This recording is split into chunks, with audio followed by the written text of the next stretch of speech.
Welcome back, I'm Marina Kim with the latest news from Kazakhstan. The Almaty City Court has sanctioned the forced eviction of the Ganjins family from the apartment yesterday. The authorities came with lawyers and the legal owners of the apartment who allegedly bought it 2 years ago. At the time when the bailiffs entered the apartment by breaking the door, Elena's husband was in court along with his lawyer Denis Alimbetov trying to save his house. She and her 3 children were kicked out of the apartment. The Almaty City Court has sanctioned the forced eviction of the Ganjins family from the apartment yesterday. The authorities came with lawyers and the legal owners of the apartment who allegedly bought it 2 years ago. At the time when the bailiffs entered the apartment by breaking the door, Elena's husband was in court along with his lawyer Denis Alimbetov trying to save his house. She and her 3 children were kicked out of the apartment. This madam, a supposed owner, says, "Move out, guys." We go like, "What do you mean?" And she goes, "Your mother has sold us this apartment." What? How could she dare? Ganjiev's family claims that Elena's mother had no legal rights for selling the apartment. According to the testament, Elena Ganjieva is the only successor and only she has the rights to own and sell it. It is unknown why the court bailiffs refused to show the officials' warrants. The apartment owner says she holds a testament for this apartment, claiming the deal is legitimate. In response, she was insulted by the residential police officer who offered her to use that as a toilet paper, as it is useless. The court bailiffs as well as the new owners of the apartment refused to talk to reporters. They were helping to pack and take Ganjiev's stuff out the street. The local police officer had observed the whole process. Then they break through the door and that woman comes in and takes the children's roller skates and shoes and throws away like this. I took apart and said, "How can you do that? This is actually children's stuff. You know they have 3 underage kids." Tonight, the Ganjin family will be separated, as children will sleep over the neighbors' apartments and parents at their friends' flats. They have no clue what to do next until the July 20th, when the trial on their appeal to admit the deal illegitimate will be held at the Almaty District Court. The undue familiarity and corruption is prospering in the Kazakh judicial system. This was stated by the Kazakh Supreme Court Justice on July 9th.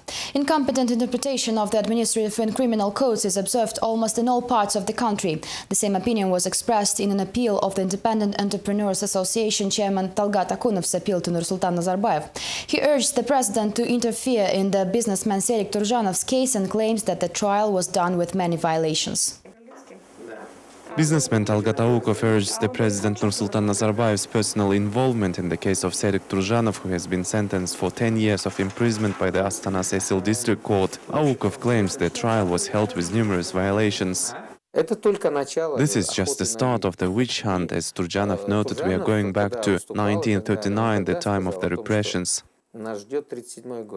The proceedings over the Turjanov's case were full of controversies. Even the chairman of the Kazakh Supreme Court Supervisory Board, Akaltay Kasimov, had to admit the shortcomings of the procedures. He stated that the incompetent interpretations of the administrative and criminal code articles, as well as the decisions copying the prosecution's conclusions, became normal practice.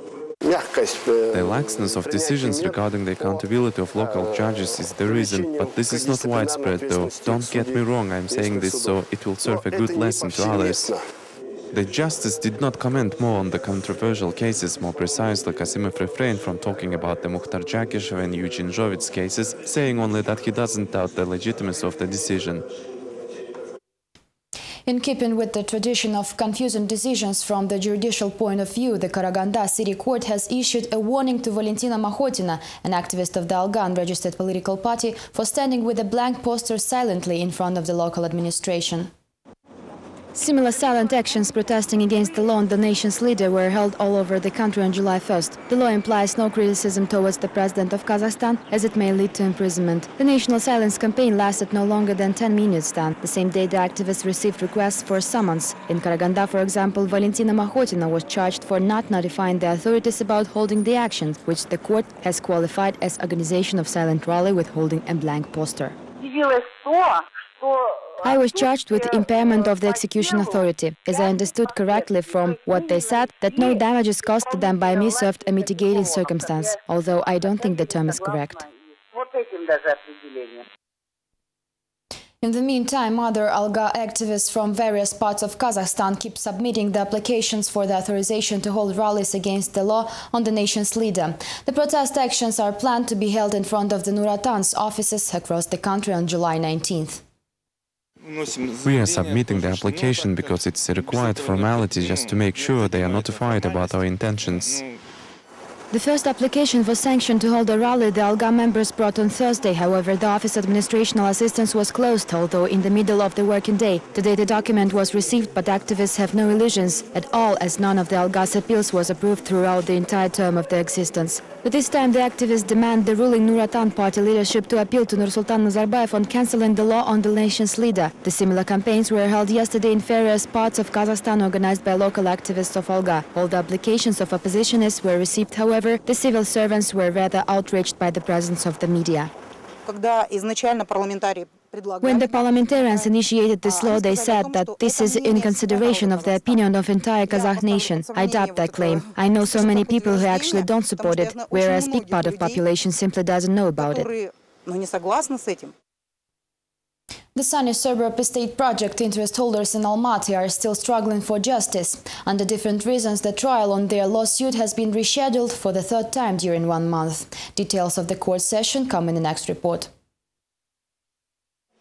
The court proceeding on the case of the Sunny Suburb Estate project is going very vague. About 500 interest holders have been trying to get at least one trial appointed on the lawsuit for 6 months already. About 500 interest holders have been trying to get at least one trial appointed on their lawsuit for 6 months already. This time, Bostanlık District Court was visited by 250 people. After some obstacles, journalists were finally let in. The audio and video recording may be allowed upon agreement of the sides only. The parties didn't oppose, however the judge has agreed to let us shoot the trial only if he is not going to be in the film. Interestingly, as a result of the previous hearings, the guilt of contractor Rustam Nurov and subcontractor Serik Bektayev were proven and both of them were convicted. However, the interest holders did not receive the ownership of 4 premises, construction of which has been suspended. Bektayev's representatives brought his motion saying he cannot attend the hearing due to the other trial. The judge has accepted the note.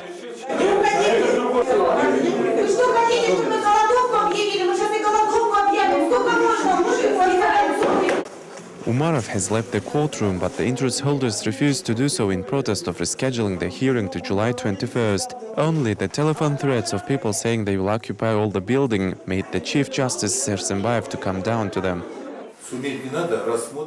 Please stop making noise, we'll review it in the terms set by law. It's not the judge's fault that you gave money for estate project 7 years ago. People dispersed, but not convinced at all. Let them help us. This is horrible, but 5 people died while waiting for just outcome. The city prosecution office supports the lawsuit. The interest holders hope that if they obtain the ownership rights, the city administration will help to complete the construction, which has been suspended for 6 years already. But the hopes of interest holders are fading with each trial. The Жилстройсервис Bank has lost millions of dollars as a result of the corporate restructuring of the Alliance and BTA banks, as it has invested a solid amount in the mentioned company's securities. The Alliance bonds were offered on a rather low cost in exchange. The CEO of the fully owned by the state Жилстройсервис Bank has told our reporters about their losses. Жилстройсбербанk is 8 years in business. Its CEO has stated that 80% of its investment portfolio is made of the state liquid capital, while the rest are the investments in other high-risk securities. It appears that the Жилстройсбербанk has invested total $5 million in the BTA and Alliance Bank. As a result of the corporate restructuring of the Alliance Bank, the securities were converted into bonds, which cost $700,000. Now the similar procedure is expected to be done with the BTA securities, although the final cost of the bank assets wasn't established. You know, the corporate restructuring of the BTA bank is not yet complete, so we haven't yet received a notification about its assets cost. In any case, the state wouldn't have invested big amount of money into the bank without having a good plan for BTA development. So we are simply hoping that the converted bonds, which we are going to receive, will grow, increase in price eventually. At least that way, we hope to compensate the loss which we have now.